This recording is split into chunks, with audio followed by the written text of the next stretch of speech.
Serei sempre o teu abrigo. Walter Hugo Mãe.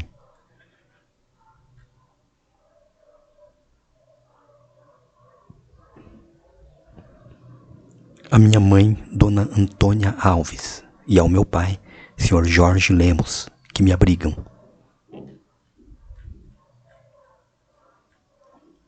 Quando a avó trocou o coração por um eletrodoméstico, continuou amando. Estava tão acostumada, fazia já do amor uma coisa plenamente racional. Amava por lucidez. Ela dizia, amar é saber. E dizia, amar é melhorar. Tantas vezes me repreendeu quando rabugei ou abreviei um abraço. Ordenava apenas, melhora, rapaz, melhora. O meu avô, ao contrário, era um homem de oficina. Para ele, a vida era uma tarefa. Havia que cumprir, plantar, colher, assear, ter modos, manter o silêncio, poupar palavras. Usava todas as distâncias e fugas. A maioria das vezes, só a minha avó o encontrava, metido em lugarejos debaixo das árvores, por onde ia fazer cálculos e afiar foices. Dava-se com os cães, todos um pouco ferozes, dormiam também ao sol a sossegar.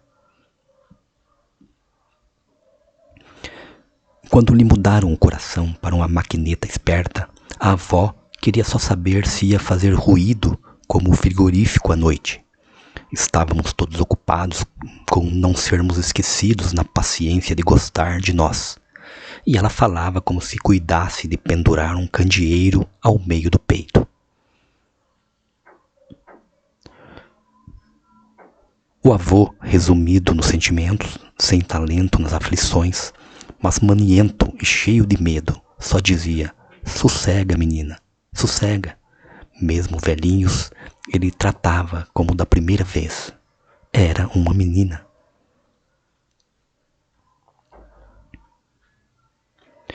Na nossa casa, a cozinha foi sempre do avô. Ele, de tanto matutar, inventara receitas inigualáveis.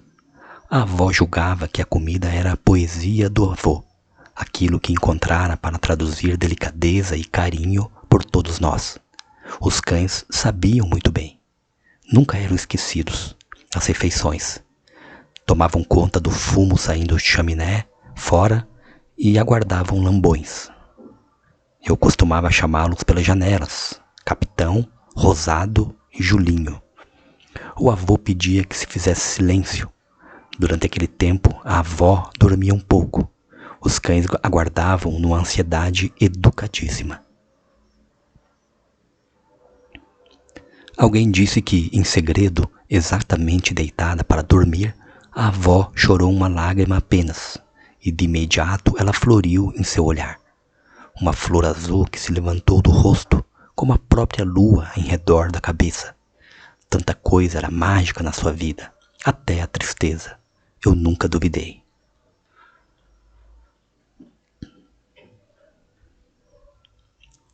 No dia seguinte, sem explicação, um bando azul passou como se fosse chuva chilreando, descendo as copas das árvores, que se regavam ou choravam também. A natureza gostava da avó. Contava-se que, quando a família mudou, até as árvores aprenderam a caminhar.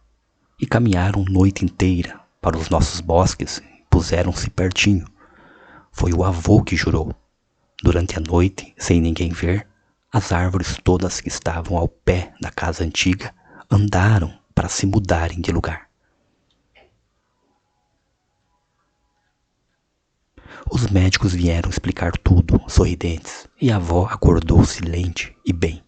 Eu perguntei, ouve-se? E ela respondeu, igualzinho.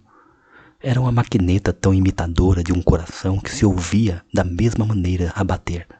O meu avô, feliz, quase desperdiçou um sorriso nos lábios. Parecia repreender-se por essa abundância que era gostar de lábios. Ou melhor, que era gostar de alguém. Repetindo, parecia repreender-se por essa abundância de que era gostar de alguém. Voltou a fechar o rosto, organizou tudo. Tinha ordens muito claras para cuidar da avó. Não se distraía, era de rigor. Era importante que a avó tivesse a casa em paz, e o avô até esgravatou os grilos para os ir atirar longe, a ver se nada fazia barulho, criava carências ou se punha de palermices. Os cães afugentavam forasteiros, nem que fossem visitantes bonitos e delicados. Trabalhávamos todos para que o nosso campo fosse um exemplo de profundo sossego. A avó precisava de sossegar. Em conversa, a avó dizia que teve uma ternura e sentiu que lhe passavam por dentro do peito, como se fosse caminho e houvesse gente tão pequenina que por ali pudessem estar. Fora como descobrira a fraqueza do coração. Dizia por ternura. O avô, nessa tarde, não arredou o pé. Os cães até latiram lá fora. Ficou sem tempo para mais nada. Ocupava-se do medo, e o tempo todo era pouco para o tamanho do medo que lhe deu. Para brincar, a avó disse que iria com ele debaixo das árvores, como ficava tanto, à espera das ideias ou alegrias. Deitaram-se. Ela segurou as mãos por sobre a cabeça do marido e declarou: serei sempre o teu abrigo. As pessoas abrigam-se umas nas outras. Mesmo ausentes, nossos abrigos existem. Estamos debaixo da memória.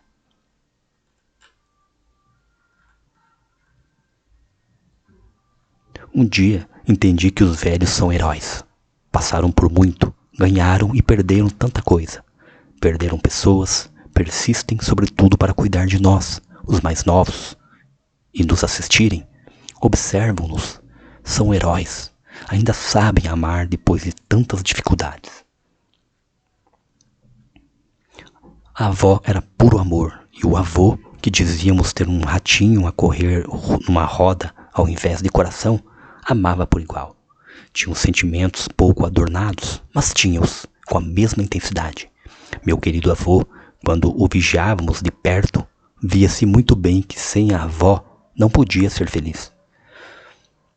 Recuperada, contente com seu coração eletrodoméstico, a avó regressou às flores e às plantações, depois aos bordados. Toda a infância a vi bordar em bocados de linho. Eu disse, como se o pano fosse um bocado de leite parado, e a avó respondeu: que pena o avô ter a vista turva, igual a ser sempre noite.